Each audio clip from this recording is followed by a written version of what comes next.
Hi, good afternoon, good morning.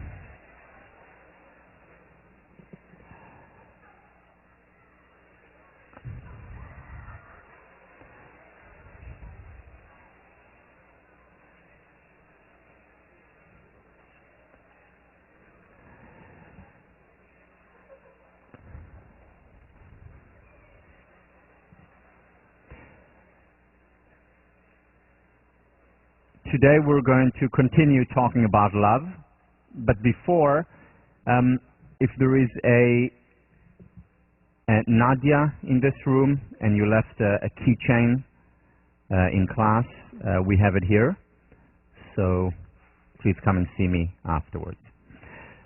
So let's talk about love.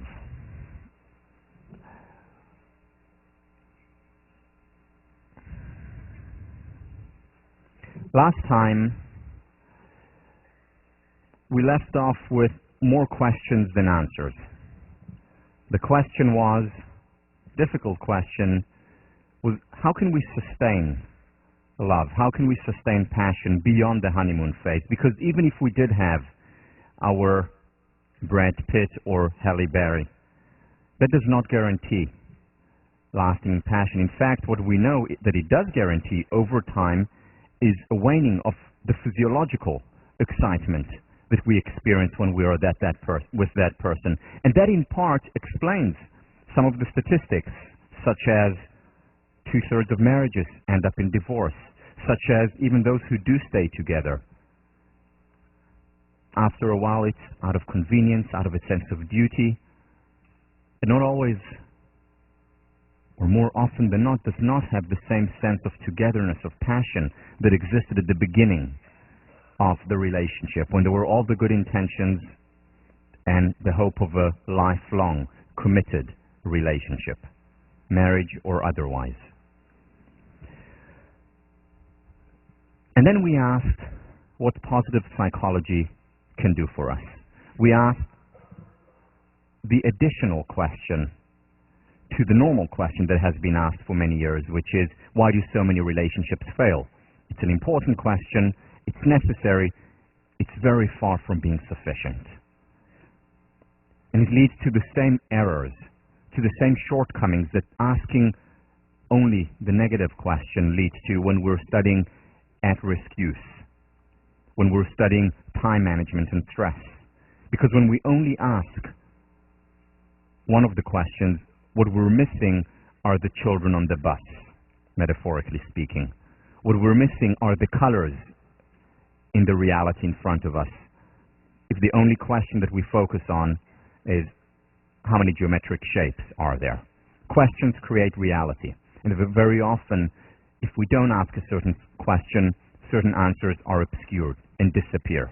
So we asked this question, and we asked not just about what makes relationships work, but what makes relationships thrive. And psychologists such as David Schnarch and John Gottman, in their extraordinary books, extraordinary research, talk about some of these characteristics. So let's get into them. The first one is about working hard. This is the world's best-kept secret. It's the secret of success. It's the secret of personal success, of successful relationships. There are no shortcuts. If we want a relationship to thrive, to succeed, we need to put a lot of work in it. Now, that seems self-evident, obvious, common sense. But so often in this class we have seen what Voltaire has remarked, that common sense is not that common. Now, why is common sense not that common when it applies to working hard in a relationship? The reason is because many people have wrong expectations of the relationship or of what it means to have a happy relationship. Specifically,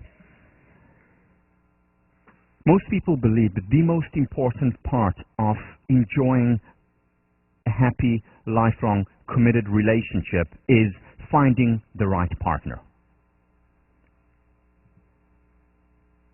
And that's certainly important, but it is a mistake to focus on finding. People have, if we draw an analogy to Carol Dweck's research on fixed versus malleable mindset. People have a finding mindset that hurts the relationship. Let me explain.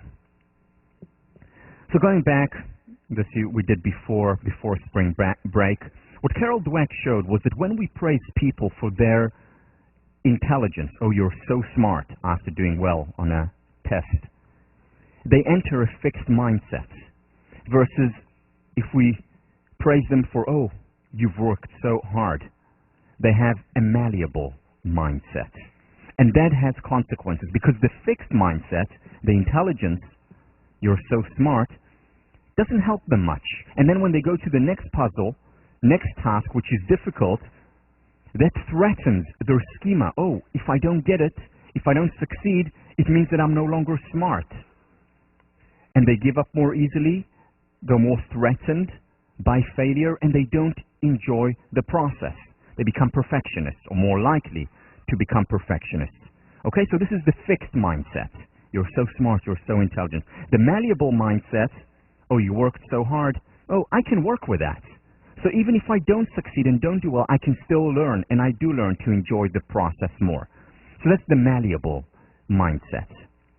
Now let's draw an analogy to what I've just discussed here. If I believe that the most important thing about enjoying a lifelong, committed, happy relationship is finding the right partner, I enter what I call, again, by analogy, the finding mindset, which would be equivalent to Dweck's fixed mindset. And then let's say I have this mindset, this is the most important thing, and then we go through a rough patch in our relationship. Then what happens? Then I begin to think, wait a minute, something's wrong here. I must have not found the right partner. I must have made a mistake, an error of judgment. And that very often leads to a worsening of the situation, and it can, doesn't always, but can lead to a downward spiral. This is the finding mindset, because it's fixed. I found my knight in shining armor. I found my dream woman. I found my Brad Pitt, my Halle Berry. And you know, the problem is that reality inevitably hits. We can't run away from it, and reality dictates that there are no perfect relationships. Remember the Leo Buscaglia quote about perfect love is rare indeed. No, it's not rare. It doesn't exist. And when we realize that, if we have the finding mindset, the fixed mindset, it threatens our schema. There is inconsistency, and then we begin to think, well, I probably did not find the right person. In contrast, if we have the cultivating mindset, that's malleable. That's related to the effort part. Okay, so we're going through a hardship, we're going through difficulty, but it's okay because we're working on it. We're working to resolve it. It's like the students who were praised for their effort. Okay, so I'm not solving this puzzle now, but so what? I'm putting in a lot of effort, I'm trying, I'm even enjoying the process. Look at the direct parallel here between Dweck's work on mindset and our mindset when it comes to relationships. So important, makes such a big difference. And very often we can switch it, if not immediately, relatively promptly. Remember, Carol Dweck was able to change the mindset of people in a single experiment, in a few hours. And we can do the same in a relationship if we truly accept and internalize the fact that relationships, while finding the right partner, a good partner, is of course important. It is much more important to then cultivate that relationship. And we'll get to that in a minute. But the question then arises, so why do people have the finding mindset? Why do people have or not have the cultivating mindset if it is healthier? One of the main reasons are the movies. Now, movies are wonderful. They're terrific. They show us what is possible. Aristotle once said about art or about fiction, that it's more important than history because history depicts things as they are, whereas fiction depicts things as they can and ought to be. So it's a wonderful thing to show us a model of what's possible, especially the romantic movies. And I don't mean romantic in terms of love, romantic in the 18th, 19th century sense of romantic, showing us how things can work, how things can become, the potential of human nature, of relationships, of our world.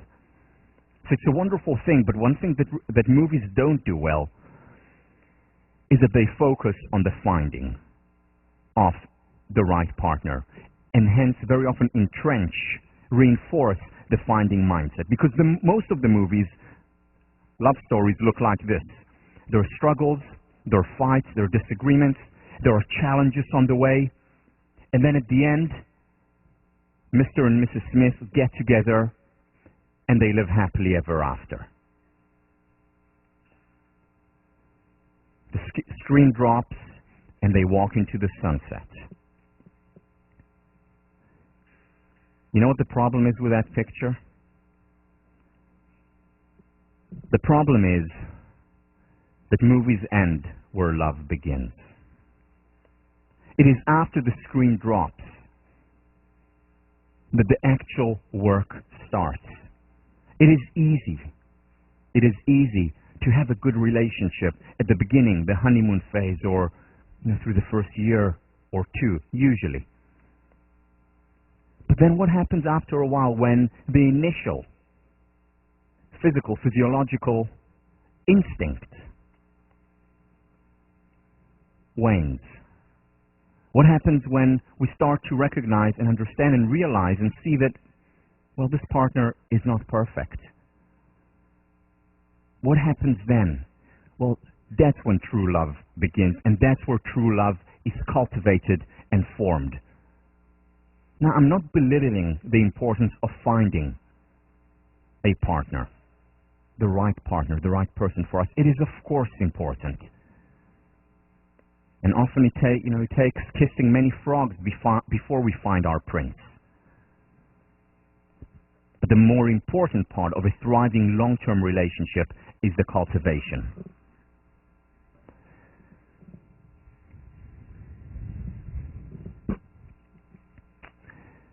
This is where the effort starts. It's after the sun sets that difficulties and hardships rise.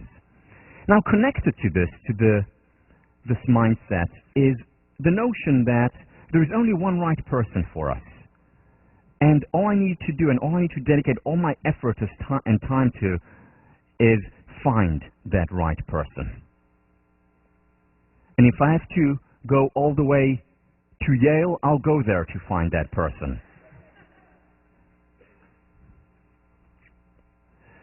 The modern version of a Shakespearean tragedy, perhaps. Whatever I need to do, I will do it just to find that one right person, even if I'm in Boston and they're in Seattle. I will find that right person. I don't believe that. It's simply not true. And it's not a matter of faith. I mean, we know of many people who thought they found the right person, maybe did find the right person, and then either for tragic reasons or for good reasons they were no longer together, and they found more love. There are 6 billion people in the world. There's more than one right person. So what makes a relationship unique? It's not finding that one right person. Once again, it's cultivating that one chosen relationship. It's by virtue of working together, of being together, of spending time together, of dedicating one another. That's how we create the one chosen relationship, one special relationship. That's how two separate I's become a we. And again, to do that, it doesn't happen overnight. It doesn't even happen in a year or two. It takes time. In fact, it doesn't happen.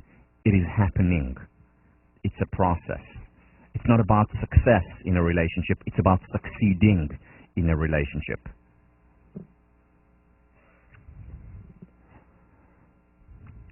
We cultivate a relationship not just simply by putting on the ring or by giving the vows.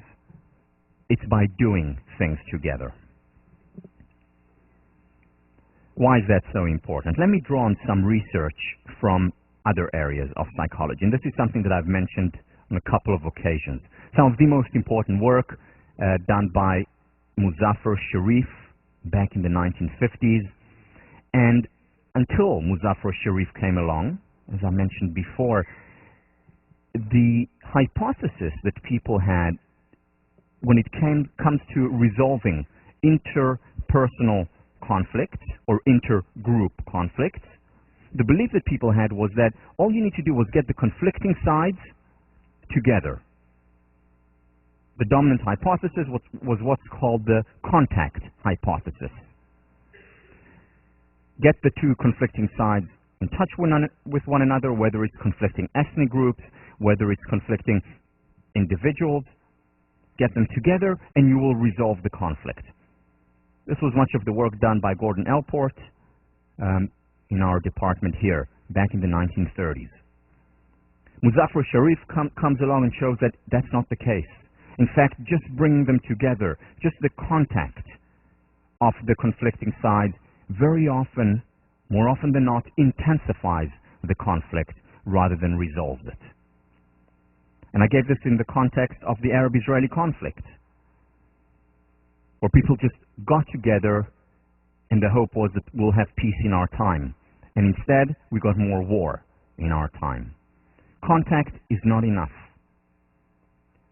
Not when it comes to bringing nations together, not when it comes to bringing ethnic groups together, and not when it comes to bringing a couple together. You see, in a relationship, inevitably there are conflicts. Inevitably. There is no perfect relationship, and if there were a perfect relationship, it would not be a conflict-free relationship, as we'll see shortly. So there are conflicts in a relationship, whether it's during the first year or whether it's after 2 or 3 years, and serious conflicts. I'm not just saying about, a conflict about, well, you should put down the toilet seat or keep it up. I mean, serious, well, that could be serious, I guess. But other serious conflicts.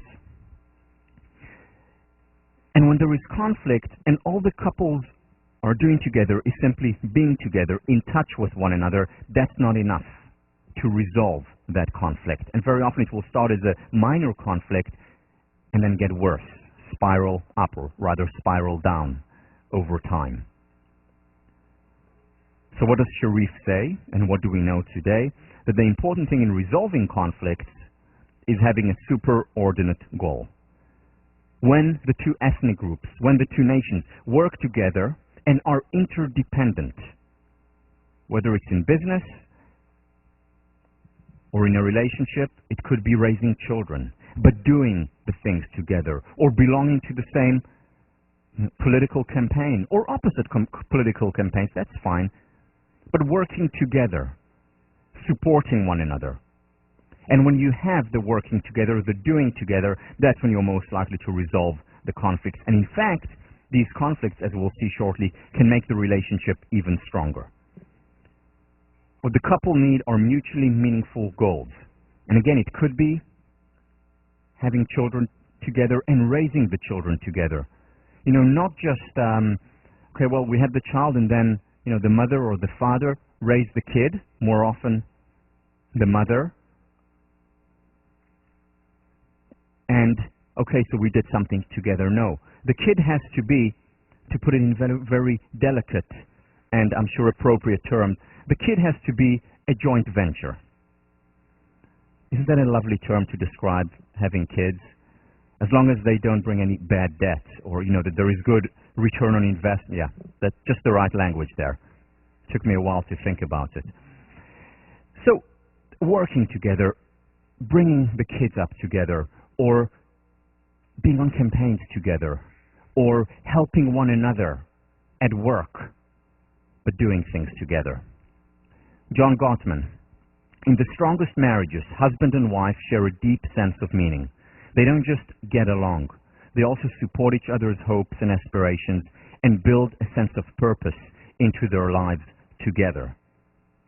That doesn't mean that they need to do everything together, and it's okay for one to have his or her own meaningful goals at work where they don't work together. That's perfectly fine. But in addition, there have to be things that are done together. In other words, what they need is an active kind of love. You know, the first time I really understood the meaning of active love was through a story that Shahar, who's one of my best friends in Israel, told me. We were in the same class, but he got married at a relatively young age. He was in his early 20s, and had his first kid soon after. And he's very introspective, very honest, high levels of integrity. And he told me that at the beginning, when he had Noam,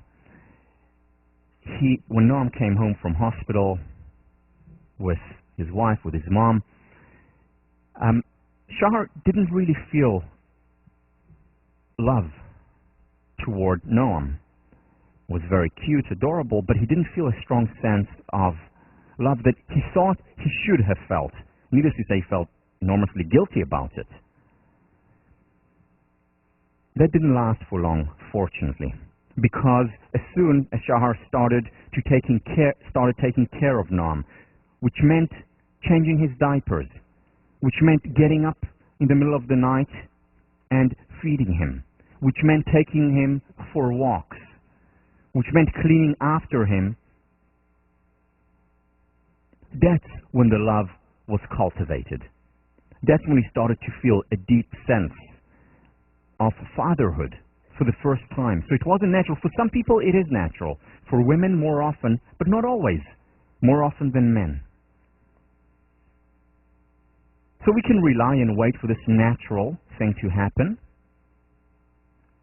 or we can actively engage in activities that show, that illustrate our love. And remember self-perception theory. We very often form theories and beliefs about ourselves based on how we behave. So the examples we used in the past, if I see myself going up to someone and asking them out, even if they say no, I perceive myself as someone with confidence, and my self-esteem will go up, regardless of the response. If I see myself trying out for plays, I will perceive myself as someone courageous. If I perceive myself as, if I take care of myself, I'll see myself as someone with self-esteem who cares about him or herself. So the same with children. If I see myself taking care of my child, my conclusion in self-perception theory is, oh, I must love that child. And that love actually intensifies over time, whether it's with children, whether it's with partners.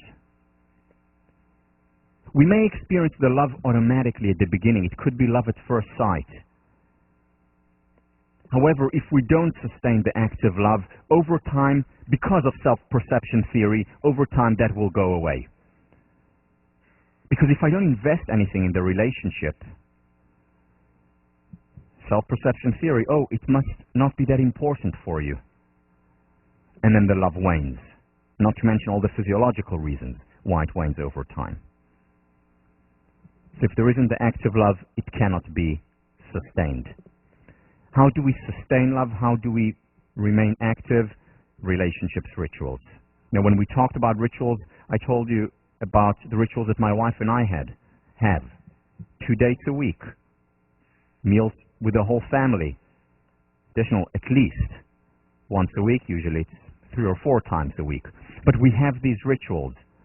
Because without rituals, in our modern world, the important yet not urgent, in the words of Stephen Covey, the important yet not urgent activities will take a back seat. So yeah, we know it's important to go on dates, but it's not as urgent as a phone call that I just received from work and I have to wait or stay at work. Whereas if it's a ritual, if we do it no matter what, then it will sustain itself.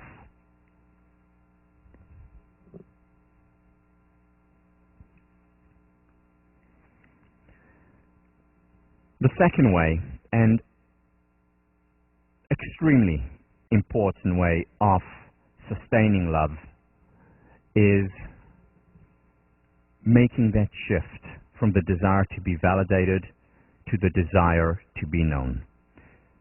This advice that I got from David Schnark in his book Passionate Marriage, this single advice has quite literally transformed my relationships. Whether it's my romantic relationship with my wife, or my relationship with my friends, family members, as well as students. And I've mentioned this before, and I want to go into more depth here, because it is so crucial for sustaining passion, for sustaining friendship, for sustaining happiness, individual, intrapersonal, as well as interpersonal happiness.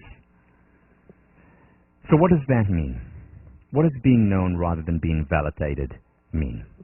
First of all, one thing that David Schnark and others have shown is that if we want to sustain passion beyond the honeymoon phase, beyond the time when it's automatic,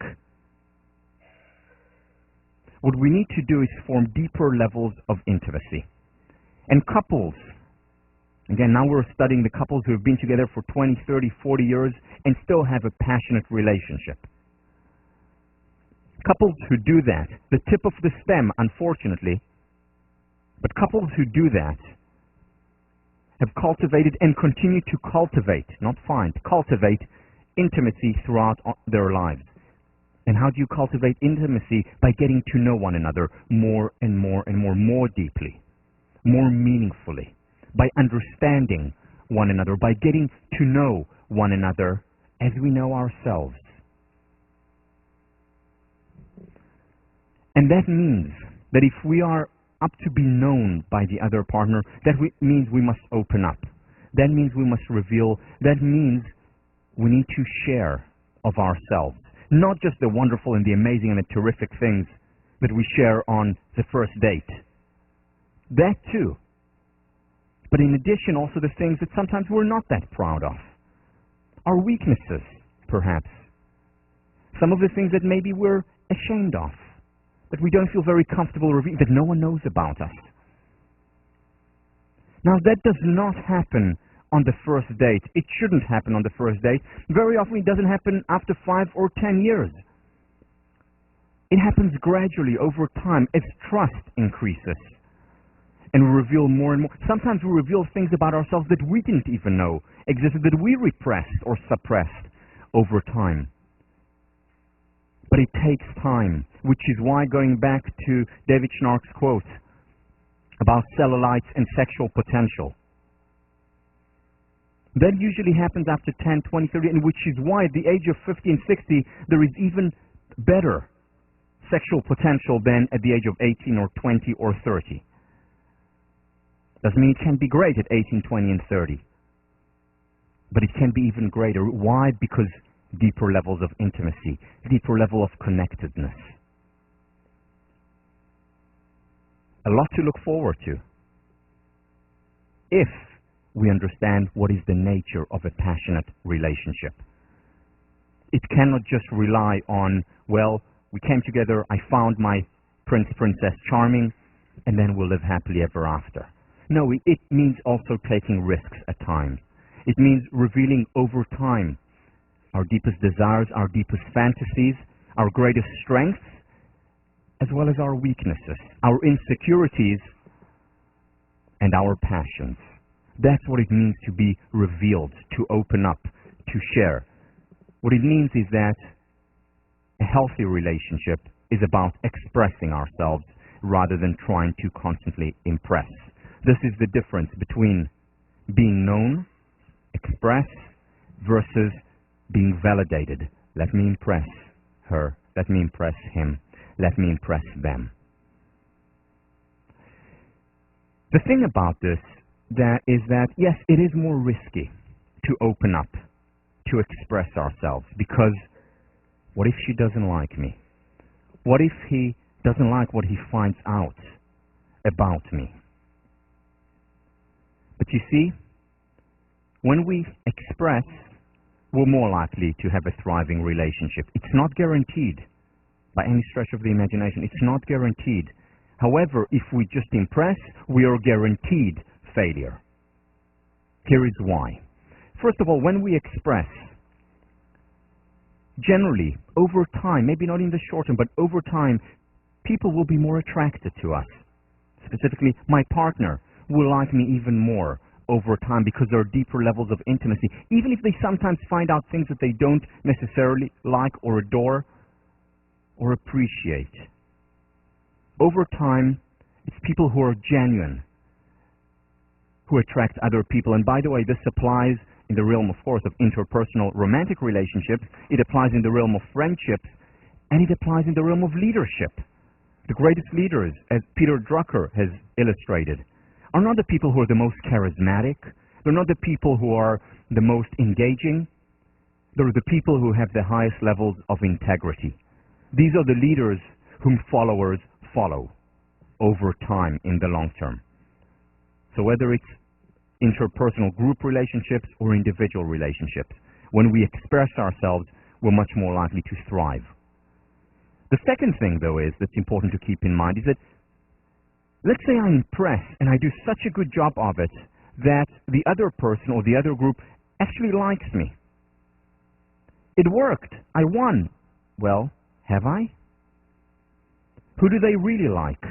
Do they like me, or do they like that image, that facade that I put on? In other words, it's not me that they really like. And it may look like it, but it's pretense, it's make-believe. It's not the real thing. In other words, I lose. And it certainly cannot sustain itself over time.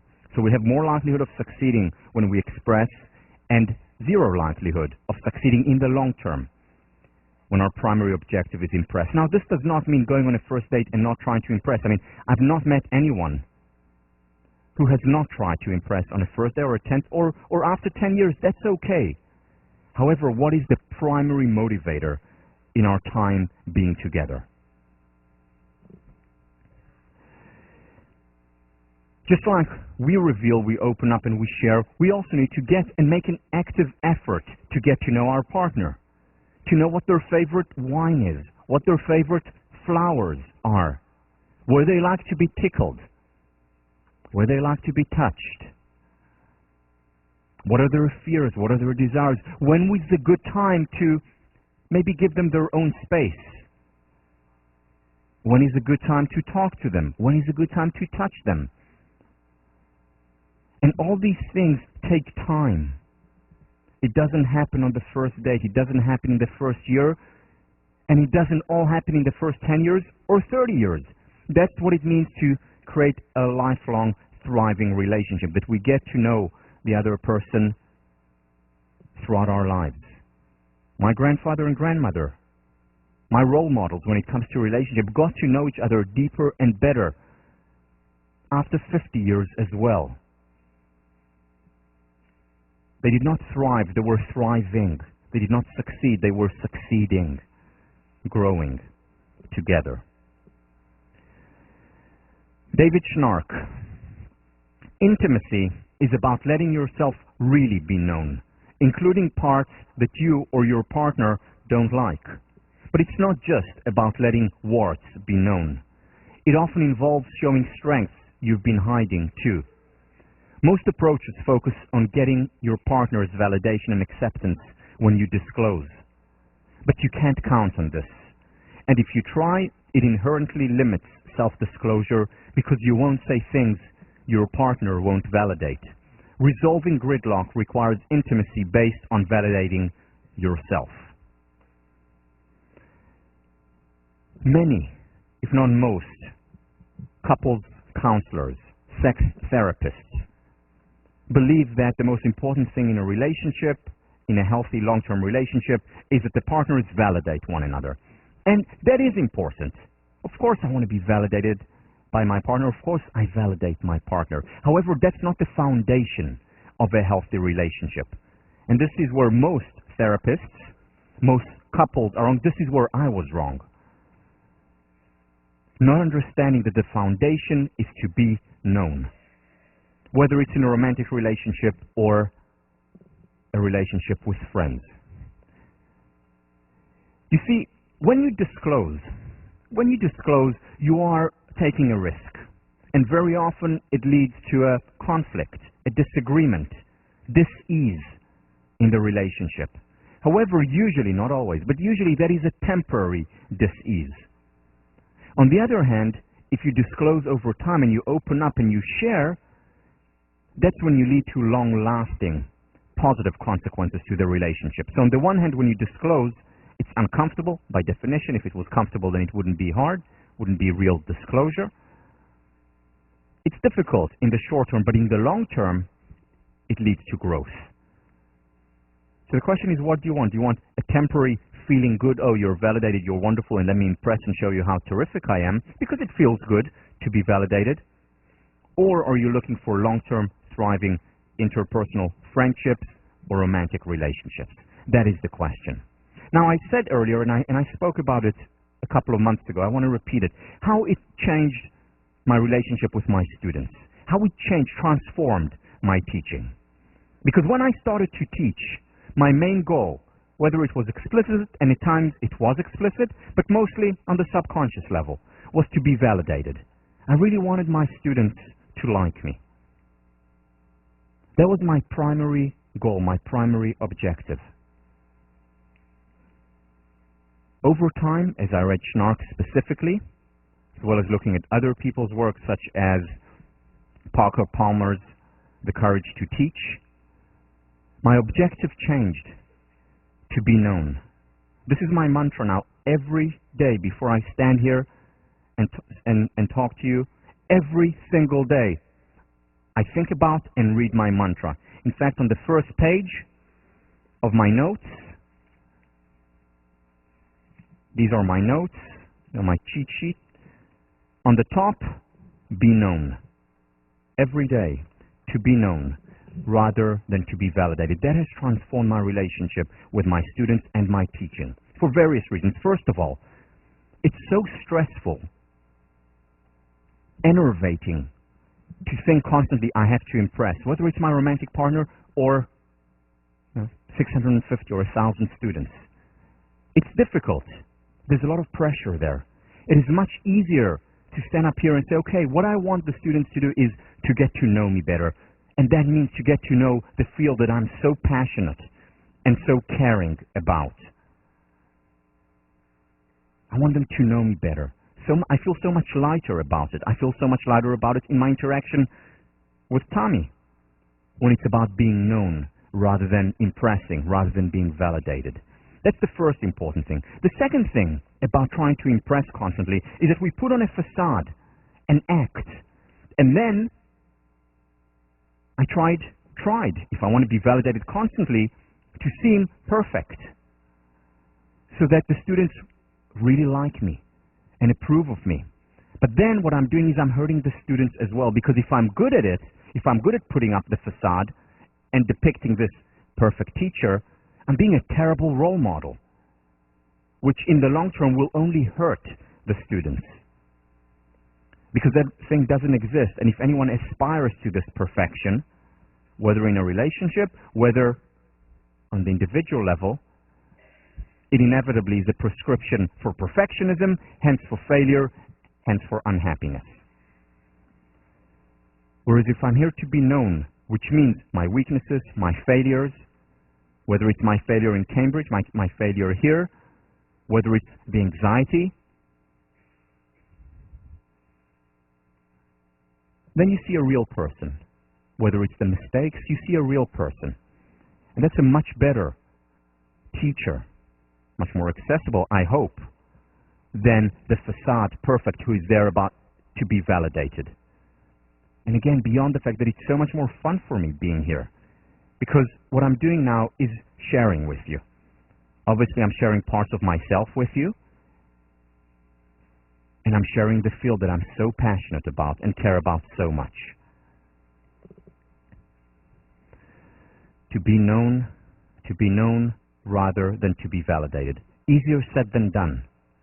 But the benefits, especially the long-term benefits, are immense. absolutely immense.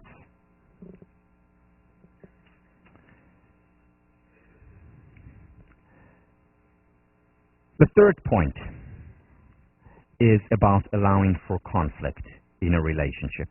You see, one of the misunderstandings about healthy relationships is that those relationships don't have conflict. They don't fight.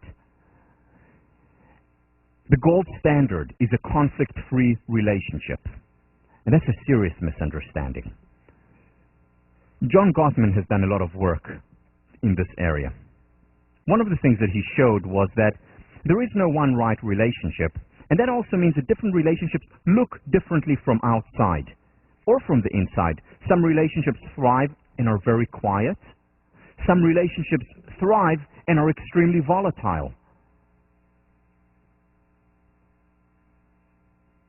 Both can succeed.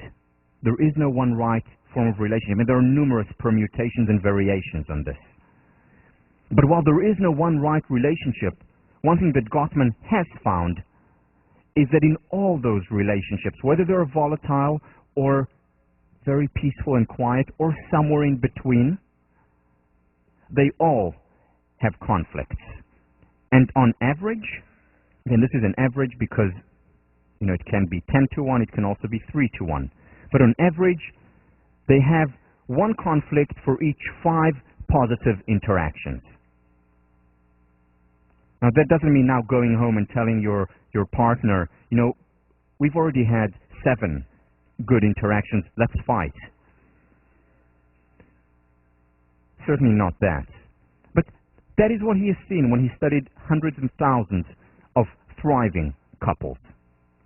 That was more or less the average of conflict per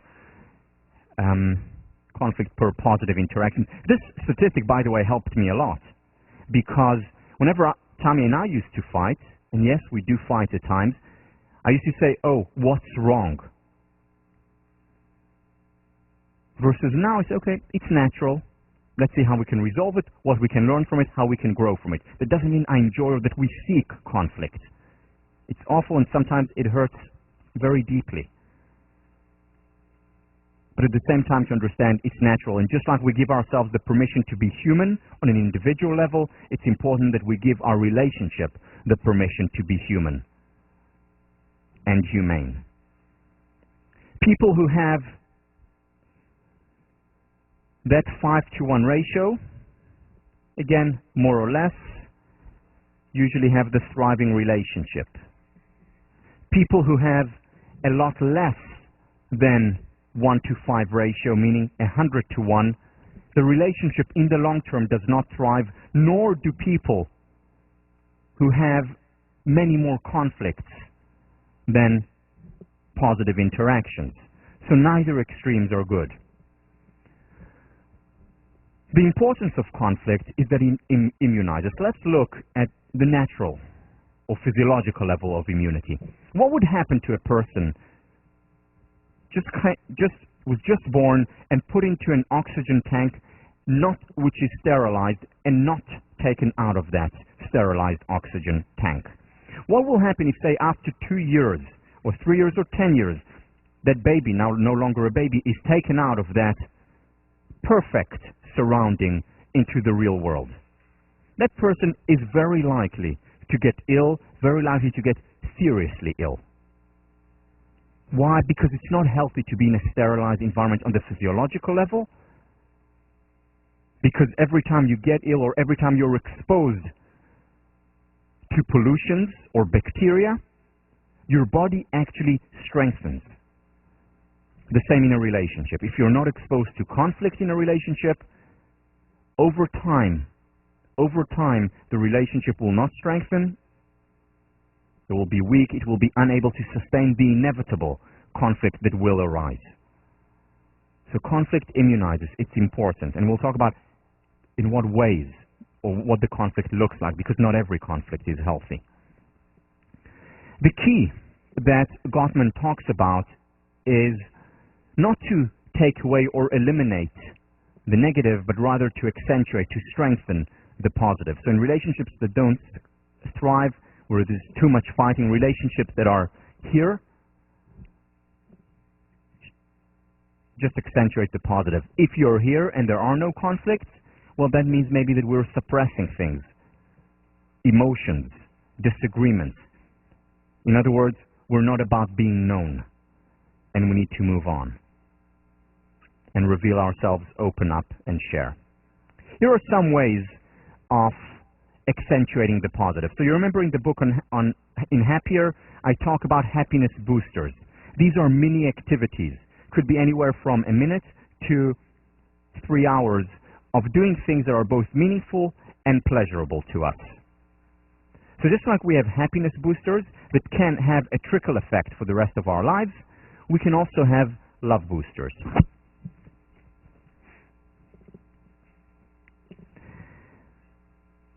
There's a story about Albert Einstein and Ludwig van der Rohe. Ludwig van der Rohe was one of the founders of quantum physics. And when Ludwig van der Rohe wrote Einstein a letter saying to him, I want to interest you in this new fascinating field of quantum physics. I want your support. Einstein was a big shot at the time. Einstein responded with a letter, and in the letter said to Ludwig van der Rohe, I'm not interested in quantum physics. What I'm interested in I'm not interested in the details. What I am interested in is what God thought about when He created the world. I'm not interested in the details. I'm interested in what God thought about when He created the world. To which Ludwig van der Rohe wrote back saying, God is in the details. The same with love. Love is in the details. Love is not in that 1 week or 2 months around the world cruise. Love is not in that 5-carat diamond ring. Yes, these things are wonderful. They certainly lead to a spike in well-being, sometimes to a spike in love. But they're not what sustains a happy relationship. What sustains a happy relationship are the details, the little things, the day-to-day rituals. The touch, the gaze, the meal together. Mini love boosters also sustain. I got this idea from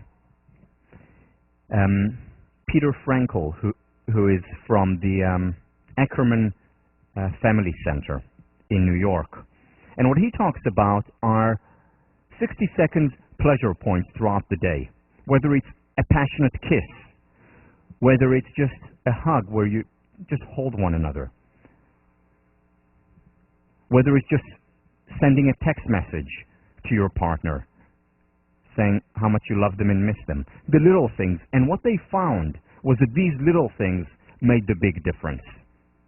Again, yes, the big things also make a difference, and I'm not belittling them. But that just leads to a spark. To sustain happiness, it takes time, and it takes work. It takes commitment. A relationship is made extraordinary by focusing on these details, on these day-to-day activities. And how we do that, we demonstrate interest by asking, so, how was your day, sweetheart? Or, tell me more about what you have just done. Or, what have you been thinking? Or, you look a little bit down. Anything I can do? Demonstrate interest. Create love maps. Get to know the other person. What they like, what they don't like, and how they like it. Again, the little things, such as touching, such as smiling, such as flowers, such as remembering the important dates, men. Today it's much easier, we have the computer reminding us. Have many reminders. Talking from personal experience. Pay compliments. Pay compliments to your partner. Don't take for granted. Remember the word appreciate. 2 meanings. To pay a compliment to someone, oh, you look wonderful. Oh, this was so great. Thank you so much for thank you for thinking of me. Paying compliments, appreciating, makes the good appreciate. And when we don't appreciate, when we don't pay compliments, the good depreciates. Mark Twain, I can live for 2 months on a good compliment. Don't take him literally, though. Let me share with you a story. This is my father-in-law and his wife. My father-in-law is a graduate of Harvard Law School, very bright, very smart, and married to, his name is Ami, married to a lovely woman, Rachel. And they went on a date. And Rachel was wearing a beautiful dress. And they walked into the party and they spent the whole night and they saw many people. It was a lovely evening. And at the end of the evening, they went back home. And Rachel asked Ami, she said, Ami, the whole night I've been getting compliments about how wonderful I look, how ravishing the dress is, how radiant I look. I got it from everyone except from you. Now remember, Ami is a Harvard Law School graduate, very smart, very quick on his feet, one of the leading lawyers in Israel. So he said, Rachel, do you remember when a couple of months ago I told you how beautiful, how gorgeous you were? And she said, yes, of course I remember. He said, well, until further notice, you're beautiful. Now, that almost worked. The problem is that Rachel is also a lawyer. Very bright, very successful. And she said to him, Ami, sweetheart, until further notice, you're on the couch. So, don't wait to be asked to give compliments. Give it, it's free. And yet, though it's free, in the ultimate currency, it is invaluable. Invaluable, because we get so much out of it, the giver as well as the receiver. That the number one predictor of therapeutic relationships, the number one predictor of the success of a therapy, of a psychologist or a social worker or a psychiatrist, is empathy. How well you're able to understand, to empathize, to identify with your client. It's no different in romantic relationships. Do I really listen to my partner? Do I really look at my partner? Do I demonstrate genuine interest in what my partner is doing, feeling, and how they are? Do I really, really want to get to know them? Because if we don't have that, it is very difficult to sustain a long-term, thriving relationship. And finally, sex is important for long-term, thriving relationship. It does not have to come before marriage. It does not have to come before there is a lifelong commitment, marriage or other. It can, it often does in our world. And either way is fine, either choice. However, for the long-term success of the relationship, it is also important to have the physical aspect. It's very rare, it exists, but it's very rare to have a romantic relationship without the physical component. Because that's one of the distinguishing characteristics between that and a deep friendship, for example. Love at its, or rather sex at its highest, is love made concrete. Love made concrete. That is why we talk about making love.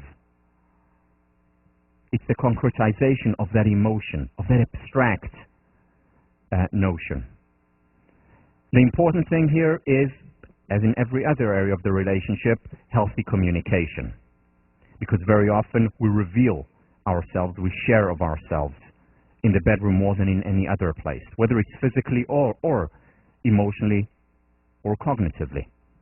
That's where we open up. That's when we are literally, metaphorically naked. And communication is important because very often there are differences in expectations. And there is no one right prescription here. Okay, sex 5 times a week, the best relationships, 3 not bad, 1 okay. No, there are fantastic relationships where it's once a day or twice a month, or once a week. There are wonderful relationships whether it's every day 3 times. There is no one right prescription. I don't know what I said, it was funny, but I'll have to watch it after because I'm sure Freud is watching now. And the important thing is to communicate, because it is a source of conflict. It is a potential source of conflict. It doesn't have to be. Let me show you a quick video, just to get the attention off me for a minute, from Woody Allen.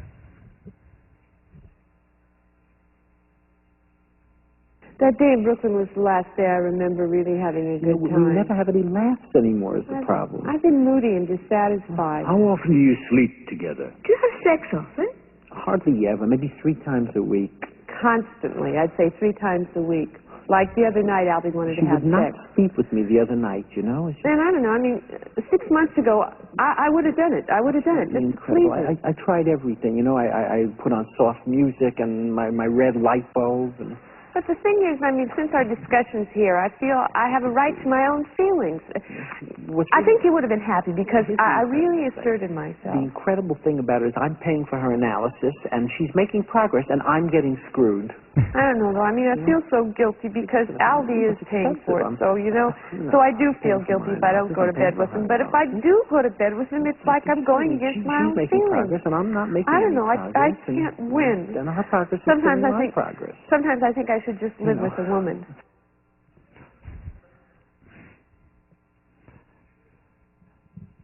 So hardly ever 3 times a week, constantly 3 times a week. Again, different perceptions. Communication is important. Not any conflict is good. There is positive as well as negative conflict.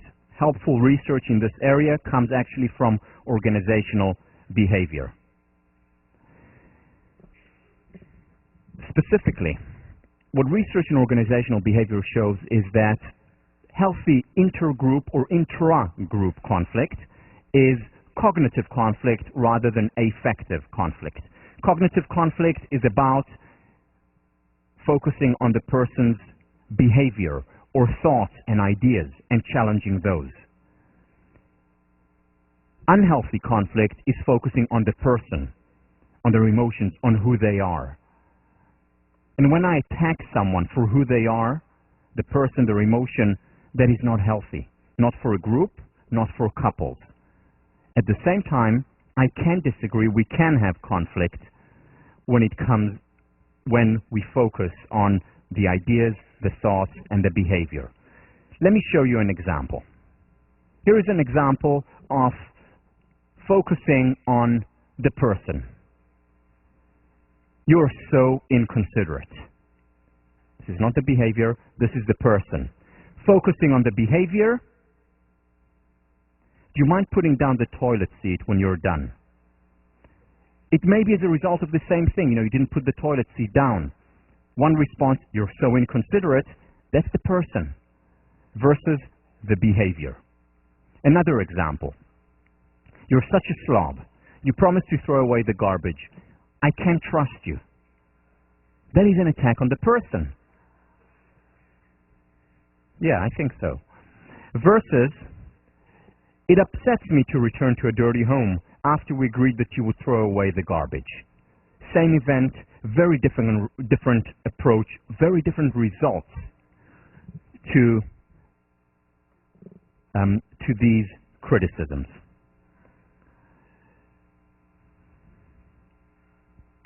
In addition to challenging behavior rather than person,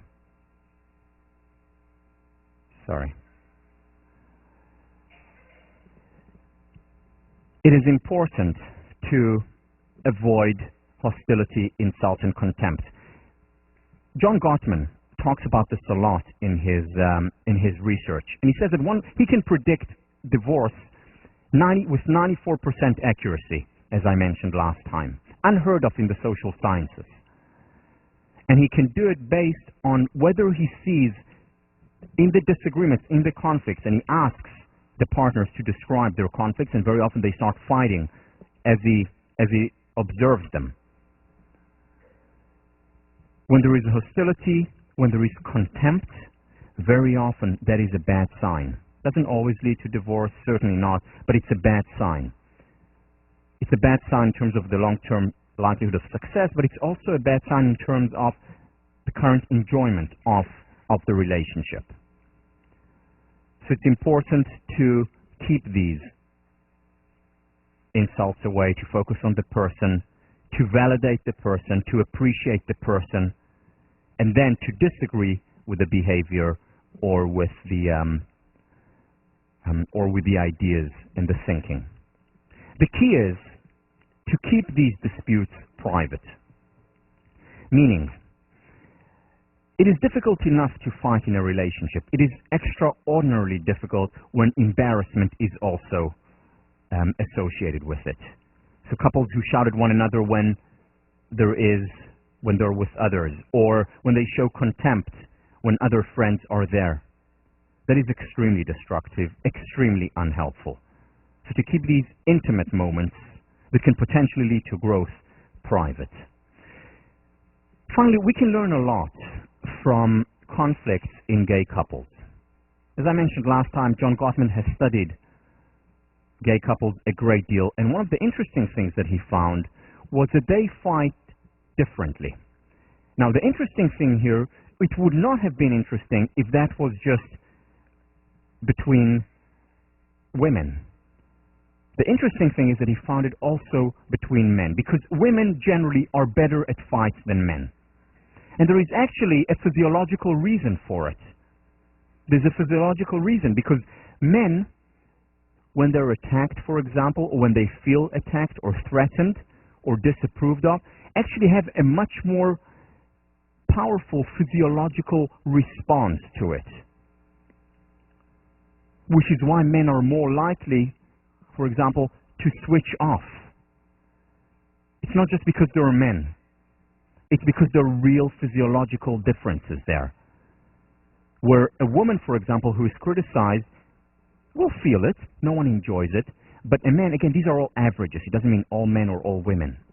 But on average, men will feel it in a much more intense way, and then will try to protect themselves. And one of the way of protecting ourselves is by switching off, avoiding rather than coping. Whereas women are much more comfortable. Even on the physiological level, I'm not talking about the interpretation of that physiology, but on the physiological level, they are much more comfortable handling and dealing with this dis-ease or discomfort of an argument. So the first thing is to know it, whether you're a man and you understand, well, I shouldn't switch off, I know I'm uncomfortable, it's part of my nature, accept it, and then you can cope rather than avoid. Or with women, to have more empathy and understand that their partner's experience is not the same as their experience. But here's the interesting thing. In gay couples, men or women,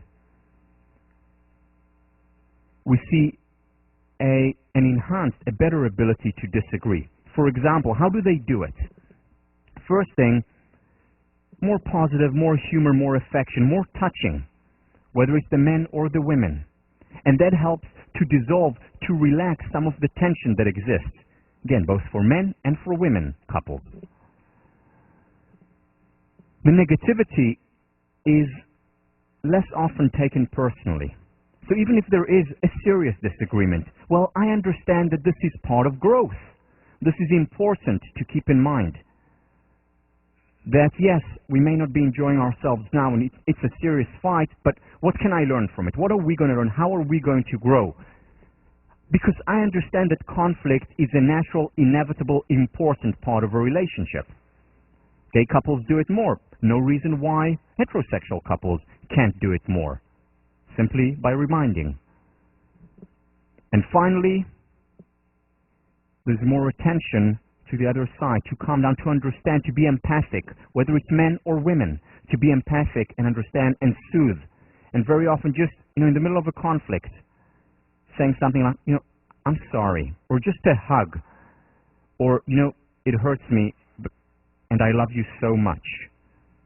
Just ways of soothing, alleviating some of the pressure in the conflict, because conflicts are not easy. Certainly not easy for gay couples either. It's just being able to manage a conflict when it occurs. Does not need to be peculiar to same-sex relationships.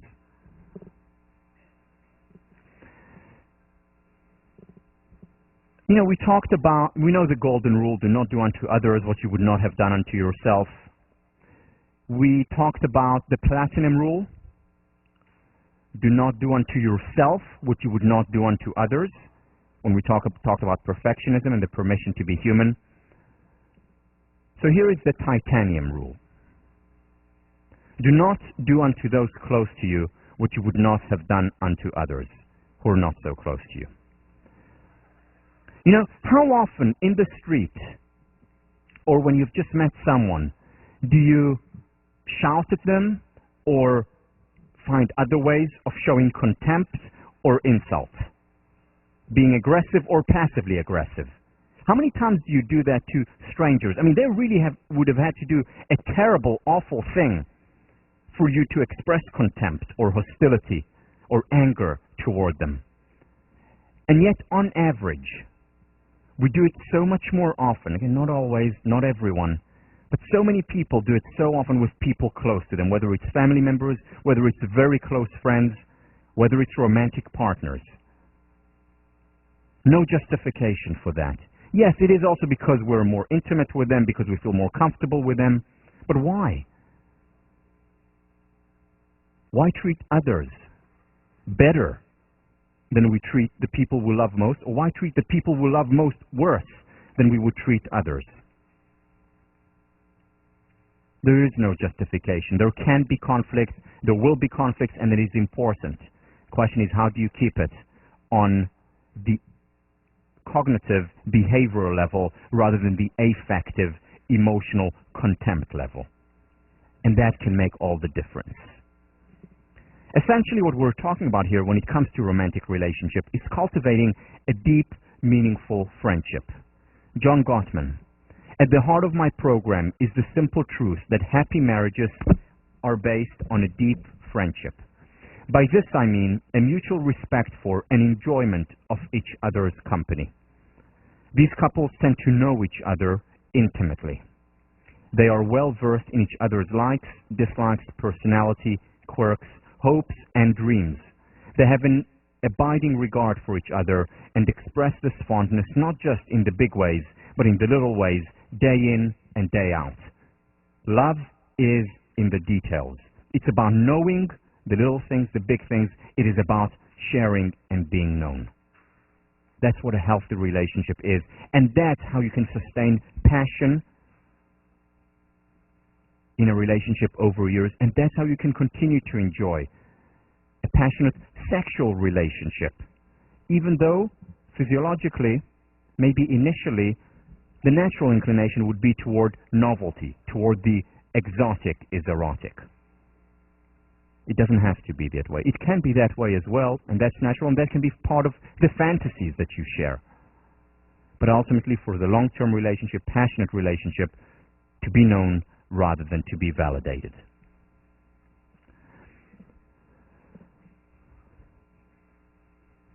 Finally, the fourth component of a healthy relationship, and I'll just touch on it now and we'll finish it up next week: positive perception.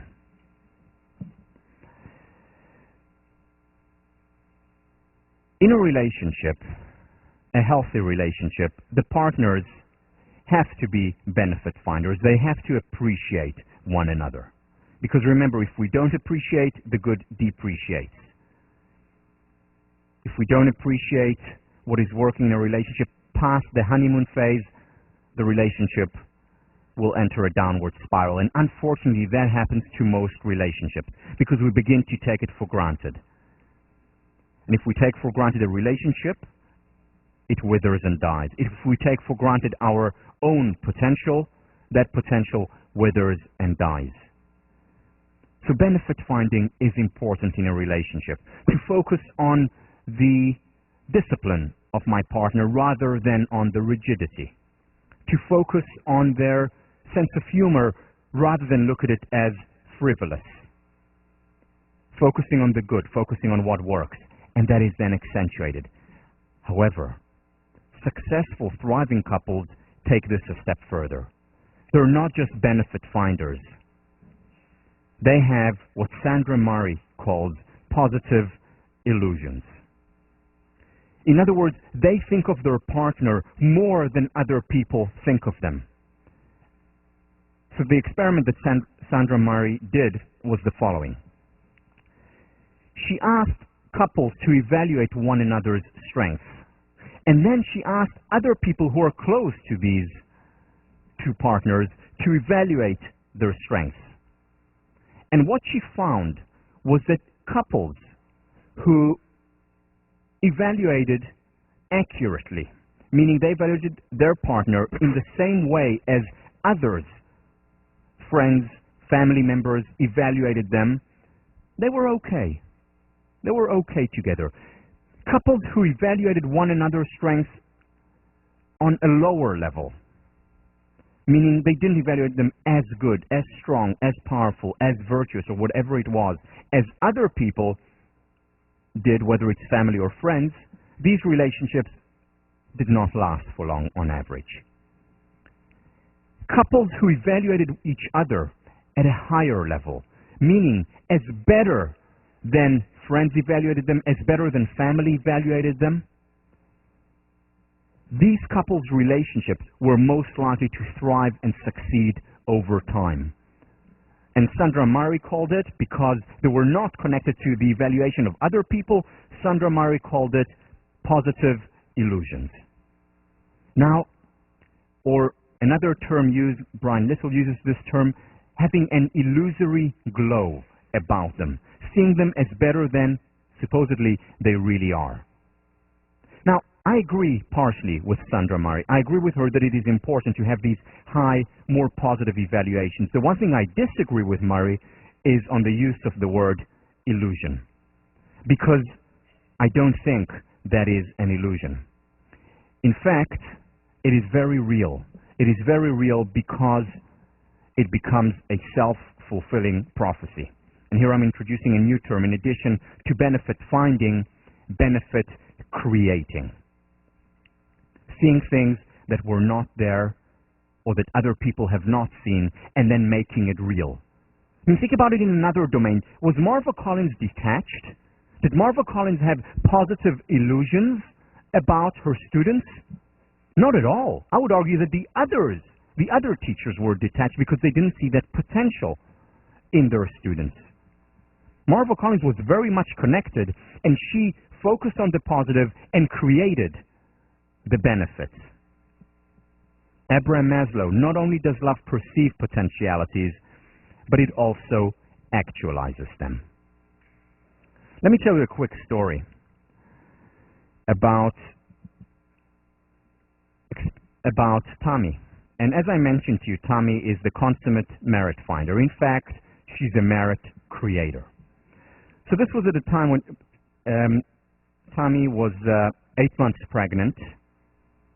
Huge baby. And those of you who know David, he's a very big baby. You know, like father, like son. So this is 8 months pregnant, and Tommy takes me for one of those talks that those of you in long-term relationships know about. And she says, Tal, you know, this is getting really heavy. This is really difficult for me, and I just need your help more. You just need to help me a little bit more in the house. And I said to her, fine. I felt so sheepish and so inconsiderate. I said, no, I'm sorry, fine. So what can I do? And she said, you know, shopping this afternoon would help. I just can't carry these bags anymore. So I went over to Star Market, filled up the entire refrigerator, not only brought the things home, but actually put them in the refrigerator. And because I felt so guilty. And then Tommy saw that, and she said, you know, thank you so much for doing it. and I said to Tammy, I'm really sorry that you had to tell me. I should have done it without you. And she said, no. This is what I love about you so much. You're so considerate, and you listen to me when I talk. So I did the dishes too. Again, benefit creating rather than only benefit finding or focusing on what doesn't work. I will not see you on Tuesday. I'm away almost for the whole week of Passover, but you're going to have a treat on Tuesday with an amazing lecture by Sean on humor. I'll see you.